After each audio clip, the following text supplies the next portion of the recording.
Olha, e dia da semana da flauta. Nunca mais a flauta. Ah, pois é seguir. Mas há um livro para lembrar agora. Falta qualquer coisa. A nossa música agora. Agora diz tu. Nossa música é um lembrete para arranque deste Vamos Todos Morrer, que há um livro nos escaparates das livrarias mais incríveis deste país e nas outras também, à partida. Vamos Todos Morrer outra vez. São 100 personalidades, algumas já mortas, outras podem pairar no nosso imaginário, muito vivinhas da Silva. Está aí à venda e é uma boa oferta para este Natal. Para já, oferecemos mais um morto aqui na rádio. Tal e qual. Agora sim. Que bem tocas flauta. É que às vezes dá para disfarçar. Eu sei. Isto é completamente só Nonsense. YouTube. É para ver também este episódio. Exatamente. Vamos buscar aqui uma versãozinha dessa música incrível, Banho de Espuma, já perdemos-la há tão pouco tempo. Rita Lee, não te rias, Ali, Rita Lee, que vamos trazê-la aqui quando fizer um ano e vamos ficar todos tão tristes, essa mulher tão incrível. Mas hoje é de outra pessoa que falamos, vamos só buscar a música a ela. Claro. Estávamos em 1907 e morri em Berlim aos 58 anos. Olha, em Berlim aos 58 anos. E nesses anos. 1907, ainda estava tudo bem, ainda as pessoas só se deitavam umas com as outras. Falamos do dermatologista alemão Oskar Lasar. Oskar Lasar. Não, Oskar Lasar. esse não era de Santa Comba. Este não era de Santa Comba. Por acaso não. Tinha nascido em 1849 em Hamburgo. Curiosamente era a comida favorita da mãe, que era hambúrguer. Eu sabia. Ele estudou medicina, claro. Dermatologista, faz sentido. E ele vai abrir um consultório de dermatologia, precisamente também faz sentido, que se tornou logo um dos mais famosos do seu tempo ali em Berlim, por ser muito moderno. Ele foi dos primeiros médicos a usar consistentemente os raios-x, todas essas porcarias todas. E até criou uma pomada chamada o creme Lasar, que para o eczema, que é usada até hoje, em boa verdade. Tens um eczema, pões pomada Lasar e tchau. Como novo. Incrível. Tal e qual. Tens um eczema, pões pomada, estás bom. Nada. Agora, ele fica especialmente conhecido pela sua insistência na reabertura dos banhos públicos. Portanto, sítio onde as pessoas podiam tomar banho, os públicos, para as pessoas mais pobres, naturalmente. Os banhos tinham sido uma parte essencial da vida desde os tempos dos romanos. Nós todos ouvimos falar dos banhos públicos dos romanos, claro. Estou a falar na parte mais europeia. Depois, na Idade Média, ganharam tão má fama que acabaram por ser todos fechados e nunca mais se reabriu aquilo. Tinha má fama de coisas que lá se passavam. Pois, fechados, perderam certos hábitos. Claro, e aquilo era super importante para a saúde e ele, como dermatologista, e começou a ver outros surtos e tudo mais assim. É muito importante as pessoas tomarem banho e os pobres, nas suas casas, nesta altura em que ele está a falar, de finais do século XIX, não tinham boas instalações em casa, e então ele lutou e fez muito por isso, e abriram muitos banhos públicos, que era uma coisa que se vinha perdendo desde o tempo antigo. E então vocês perguntam assim, então é assim? Falas dos romanos, falas da Idade Média e já acabámos o episódio? Não, que seria? Nunca acabaremos este episódio, provavelmente. Vamos ter de explorar um pouco mais este tema, vamos mesmo. Vamos falar de higiene. Estou com comichões, Hugo. Estás? Porque isto é super... Estou com comichões, Hugo. Como é que se chama? É super... Aquelas coisas que provocam psicossomático. A higiene é um tema por natureza que nós preferimos evitar. É verdade, incomoda-nos um bocadinho. Porquê? Porque falamos de sujidade, de doenças, de charucos, de tudo. Também falamos de outra coisa, que são os nossos hábitos mais íntimos. De como é que nós tomamos conta de nós próprios. Por outro lado, também é um mundo que tem a ver com o contrário disto tudo também. A água, a limpeza, o ficar bem cheiroso, o ficar a cheiro a rosas. Purificados, claro. Agora, a verdade é que, muito provavelmente, a limpeza ou a higiene é inata, de uma forma ou outra, a todos os animais que procuram o seu ninho estar limpo. Claro, há animais que, por outras razões, se dão na porcaria por razões evolutivas. Claro. Moscas, por exemplo. Sim. Mas, em relação a os animais... limpam-se. Linguinhas. Os coelhinhos. Claro. Portanto, é inato em nós procurar a limpeza. Nós sabemos, ou supomos, que os neandertais usassem pinças feitas de conchas para arrancar alguns pelos do seu corpo. As gravuras nas cavernas mostram-nos sempre homens sem barba, ou quase sempre homens sem barba, o que significa que os homens já faziam a barba de alguma maneira nesta altura. Encontramos pentes nas escavações arqueológicas da pré-história. Há pelo menos 5.000 anos já havia pentes de marfim no Egito, é verdade, e na Ásia, mais ou menos também pela mesma altura, altura, já se encontram rudimentos de canalização. Agora, nos textos da Mesopotâmia, o que é o atual Iraque, também há milhares de anos atrás, fala-se da importância de escovar os dentes. Já nos textinhos diziam: "Oh filha, lava-me os dentes." Caiu! Tem 16 anos, já não tenho dentes. Lavasses-os. Isto é em Mesopotâmia. Claro. Os faraós, sabemos, tomavam duche. Como? Com criada a despejar-lhes água para cima. As faraonas também? As faraonas também lavavam-se por cima e para baixo.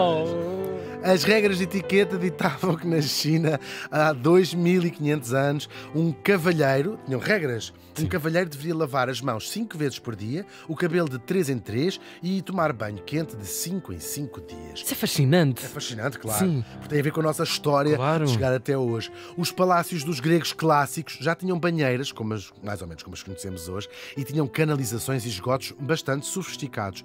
Para os romanos, por exemplo, tomar banho em casa ou nos famosos banhos públicos era um ritual do dia-a-dia. Tomas banho? Vou tomar só um banho.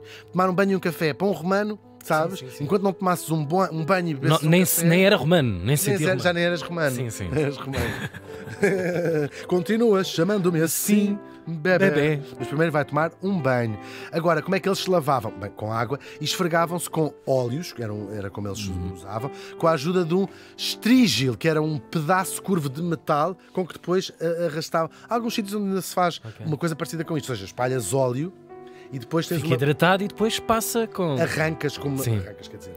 Sim, levas aquilo. Levas aquilo embora, onde que aqueles óleos levam com ele também a sujidade. Nada é por acaso, não é? Curiosamente, claro, parece... Sim. Não, era um método... Faz algum sentido, não é?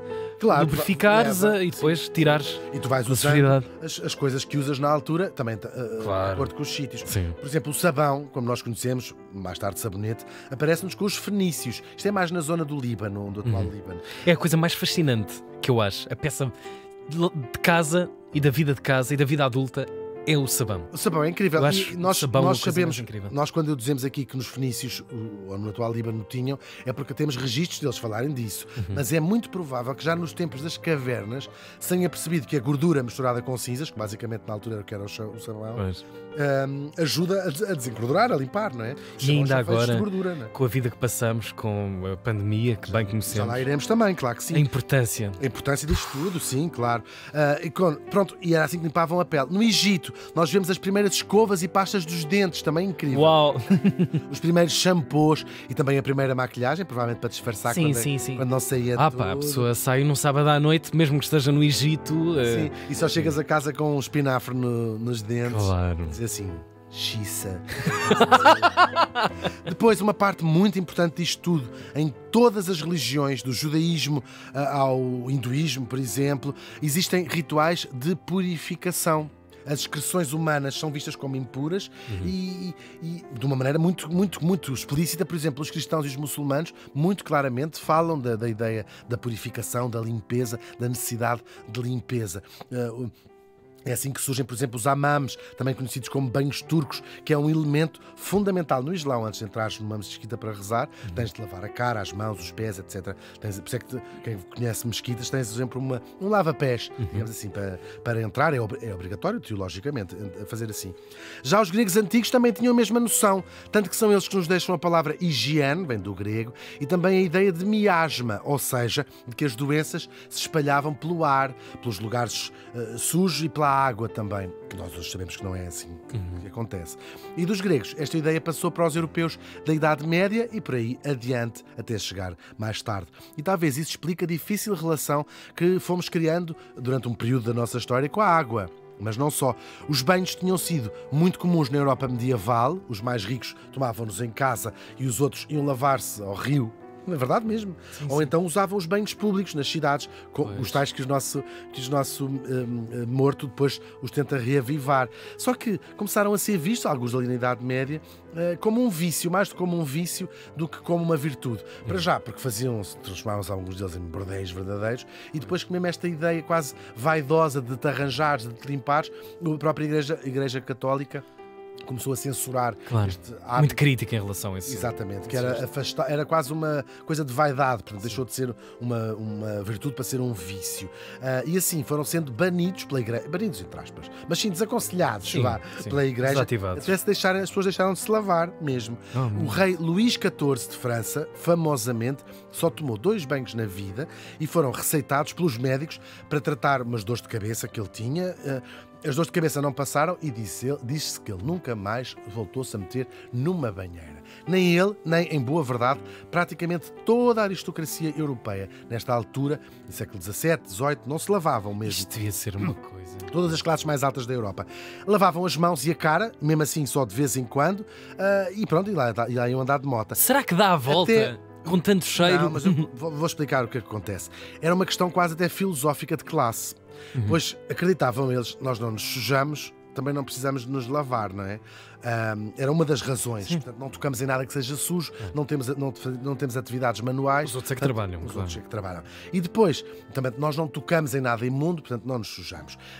E por esta altura, a limpeza pessoal passou a ser medida não pelo teu corpo, mas pela tua roupa. Sobretudo a roupa que estava em contacto com o corpo, que eles acreditavam. Não, temos que nos pôr na cabeça daquelas pessoas certo. Que tomavam banho, não é? Eles acreditavam que a roupa que toca no corpo, não é?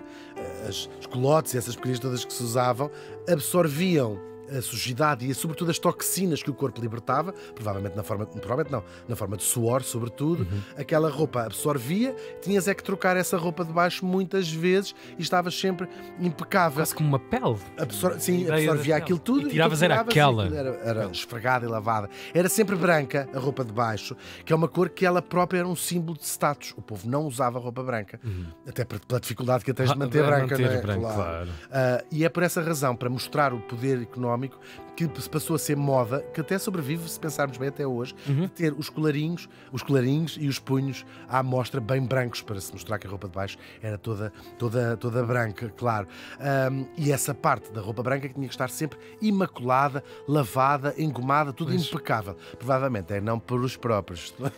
Claro, mais uma vez. Claro. E tinha também a ver com aquilo que se acreditava ser o funcionamento do corpo e também da saúde, não é? As toxinas eram lá expelidas através das excreções, o xixi e também o suor, sobretudo o suor, e portanto daí a importância de teres a roupa asseada de baixo. Agora, a água é que isso para eles é que não, porque acreditavam que abria os poros e os buracos entravam lá as toxinas todas outra vez lá para dentro e para dentro do corpo, e aquilo é que era péssimo. E também uma água que certamente não tinha a visão nos dias de hoje, controlada, purificada, como sim, temos hoje nos tempos. Já se tinha descoberto que a ferver a água limpa, ou purifica, mas sim, não era.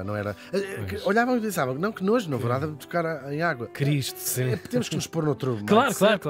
E as coisas só começam a mudar com o surgimento da teoria dos germes, que nós hoje sabemos que é a transmissão, como é que se transmitem as doenças. Gente como o Koch, o da tuberculose, o Pasteur também, que nos começam a mostrar que a causa de muitas doenças são os micróbios, né? As causas das doenças, em boa verdade. E também gente como a Florence Nightingale, já trouxemos esta gente toda aqui, que vai aplicar estes princípios de higiene ao cuidado dos doentes. Sim, porque os médicos e os enfermeiros começaram a lavar as mãos, que era uma coisa que não se fazia nos hospitais, e demorou décadas até ser normal. Pois. E isto teve um impacto enorme, porque é isso que a Florence Nightingale faz, e outras pessoas, a dizer assim, olhem cá os números, fazia mesmo um grupo de controle, não se lavam as mãos nesta enfermaria, lavam-se nesta. E a morte das taxas baixou quase para nada, não é? Quase para nada, em adultos e também em crianças. E assim, com estes novos hábitos de higiene, as instalações, portanto, as casas de banho, também as retretes, que também aparecem da forma mais moderna nesta altura, conseguiu-se a erradicação ou o controle de uma pilha de doenças. Depois, nestes séculos XIX, tomar banho torna-se cada vez mais comum, torna-se um hábito.